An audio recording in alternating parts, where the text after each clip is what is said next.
حضور صلی اللہ علیہ وسلم محفل میں ایک دفعہ تشریف فرماتے، اتنے میں ایک شخص چہرے کو چادر سے ڈھانکے ہوئے اس محفل میں آ گیا۔ سب لوگ دیکھنے لگے کہ یہ کون ہے جس کا چہرہ ڈھکا ہوا ہے۔ اللہ کے رسول صلی اللہ علیہ وسلم نے اس شخص کی طرف اشارہ کر کے فرمایا، یہ وہ ہے کہ آئندہ دنوں میں جب فتنے اپنے عروج پر ہوں گے تو یہ ہدایت پر ہوگا، صرف ہدایت پر ہی نہیں ہوگا بلکہ یہ مظلوم شہید ہوگا۔ لوگ دوڑے، قریب جب جا کے دیکھے تو وہ سیدنا عثمان غنی رضی اللہ عنہ تھے۔ سرکار مدینہ نے بہت پہلے ہی کہہ دیا یہ مظلوم شہید ہوگا، یعنی اس پر ظلم بھی ہوگا، شہید بھی کیا جائے گا۔ عثمان غنی کے گھر کا محاصرہ ہو گیا تھا، دشمنوں نے گھیر لیا تھا گھر کو۔ لگ بھگ 12.5 سال کی خلافت کا دور ہے۔ پہلے 6 سال تو ایسے چلے کہ ہر طرف امن امان، محبت بھائی چارہ کا پیغام ہر طرف عام، ساری رعایا انتہائی خوش۔ خارجیوں نے، منافقین نے دیکھا کہ اگر اس طرح ایک جٹ ہو کر سارے مسلمان متحد ہو کر آگے بڑھنے لگے تو اس سیلاب، اس طوفان کو کوئی تھما نہیں سکتا، کیا کرو؟ وہی سازش جو آج تک چل رہی ہے، ڈیوائیڈ اینڈ رول، ان کو آپس میں بانٹ دو، لڑا دو، پھر خود اپنی حکومت چلے گی۔ یہی کام اس وقت بھی ہوا۔ خارجیت کو اتنا پروان چڑھایا گیا کہ وہ لوگ جو کل تک سیدنا عثمان غنی کے مطیع، فرما بردار، چاہنے والے تھے، اب وہی ان کے باغی بن گئے۔ محفلوں میں، نکڑوں میں، مسجدوں میں، گھروں میں، دیوان خانوں میں، تقاریب میں خلیفۃ المسلمین کے خلاف گفتگو ہونے لگی، یہاں تک کہ ایک وقت وہ آ گیا کہ آپ کے گھر کا محاصرہ ہوا، دشمنوں نے گھر کو گھیر لیا۔ واقعات شہادت کے بڑے تفصیلی ہیں، قرآن شریف آپ پڑھتے ہوئے بیٹھے تھے، ایسے میں آپ پر مہلک ہتھیار سے قاتلانہ وار کیا گیا اور عثمان غنی کی خون کی بوندیں کتاب اللہ پر منتشر ہو گئیں۔ یہ وہی عثمان غنی ہیں جنہوں نے ہمیں قرآن مکمل 30 پاروں کی شکل میں دیا، جامع قرآن۔ یہ وہی عثمان غنی ہیں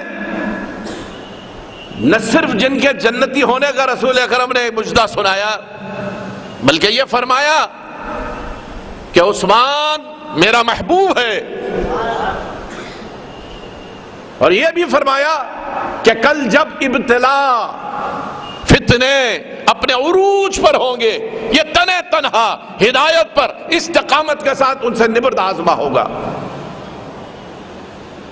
محفل میں بیٹھے ہوئے حضور سرور کونین صلی اللہ علیہ وسلم صحابہ کے ساتھ، ایسے میں سیدنا عثمان غنی بھی محفل میں آ جاتے۔ پہلے سے سارے بڑے لوگ موجود ہیں، حضرت ابو بکر ہے، حضرت عمر ہے، حضرت علی ہے، سب ہیں۔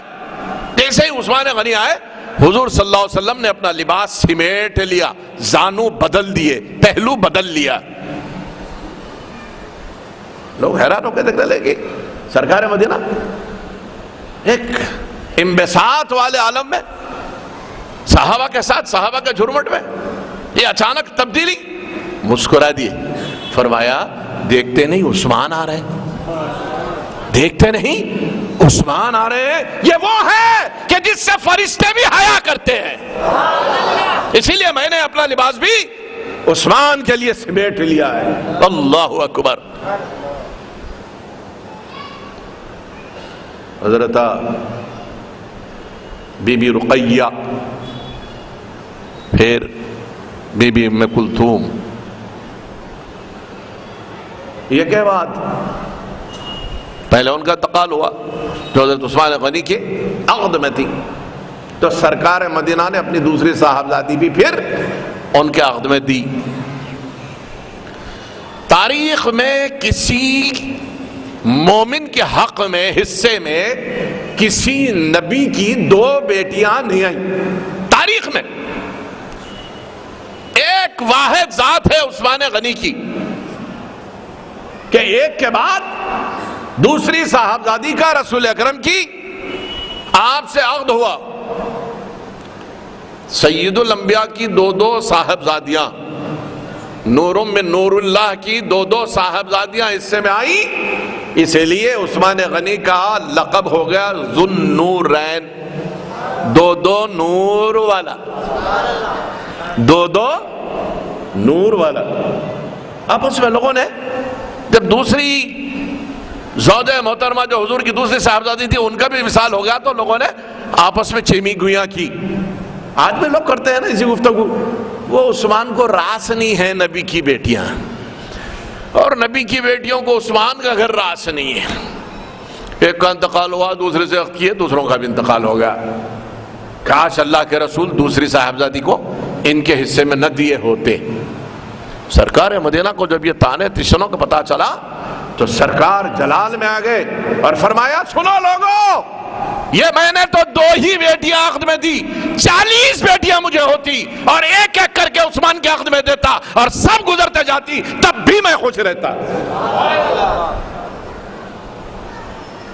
تم 2 کی بات کر رہے ہو، 40 ہوتی تو بھی عثمان ہی کے عقد میں دیتا، اور اگر ایک ایک کا انتقال ہوتا جاتا۔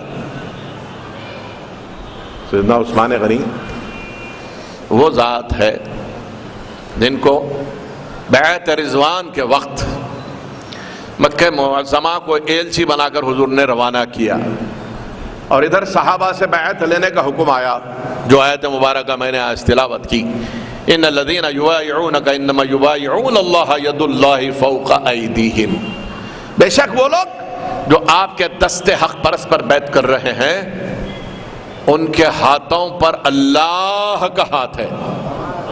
سرکار مدینہ اپنے اصحاب سے بیعت لے رہے،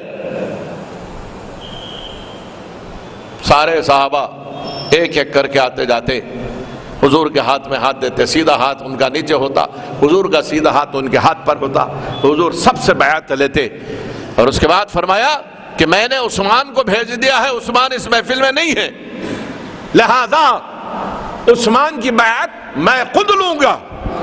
اب سرکار نے اپنا بایاں دست اقدس آگے بڑھایا، فرمایا یہ عثمان کا ہاتھ ہے، اور اس پر اپنا سیدھا ہاتھ رکھا، اور اس کے بعد پھر خود بیعت لی، ساری دنیا کو بتا دیا کہ لوگوں عثمان مجھ سے بظاہر دور ہے لیکن اتنا قریب ہے کہ یہ میرا ہاتھ اس کا ہاتھ ہے۔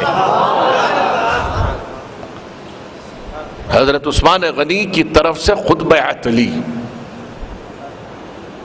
اور اللہ کیا فرما رہا ہے؟ ان الذین یبایعونک انما یبایعون اللہ، وہ لوگ اے محبوب جو آپ کے ہاتھ پر بیعت کر رہے ان کے ہاتھوں پر اللہ کا ہاتھ ہے۔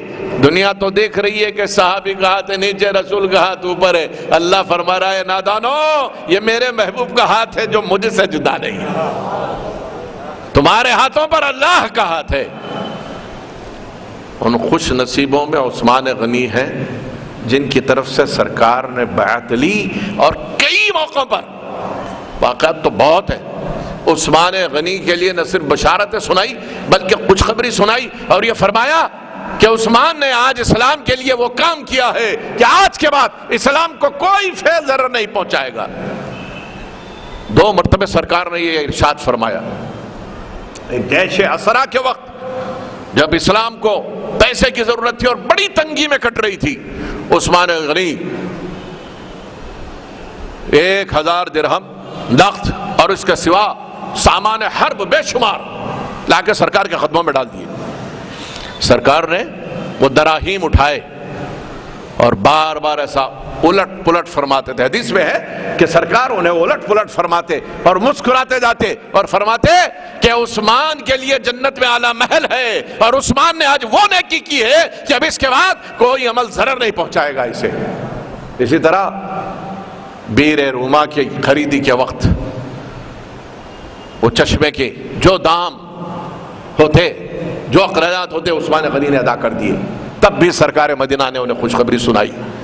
اللہ کے پیارے رسول کی خلفاء میں سیدنا عثمان غنی ذو النورین جامع قرآن وہ رفعت شان رکھتے ہیں کہ جنہیں اللہ کے رسول نے بے شمار موقعوں پر بشارتیں سنائی، اور یہ بھی فرمایا کہ جس وقت ابتلا، آزمائشیں اور فتنے اپنے عروج پر ہوں گے، یہ ہدایت پر ہوگا، یہ ہدایت پر ہوگا. ہدایت نام ہے اللہ کے رسول کے ان شہیدوں کے نقوش قدم کا. ہدایت نام ہے صراط مستقیم، نام ہے اللہ کے ان اصحاب کی روش کا. صراط مستقیم نام ہے ان کی قدم رنجہ فرمائی کا. صراط مستقیم نام ہے اس راستے کا جس راستے پر یہ عشاق مصطفیٰ صلی اللہ علیہ وسلم نے چل کر دنیا کو پیام ہدایت و حقانیت دیا.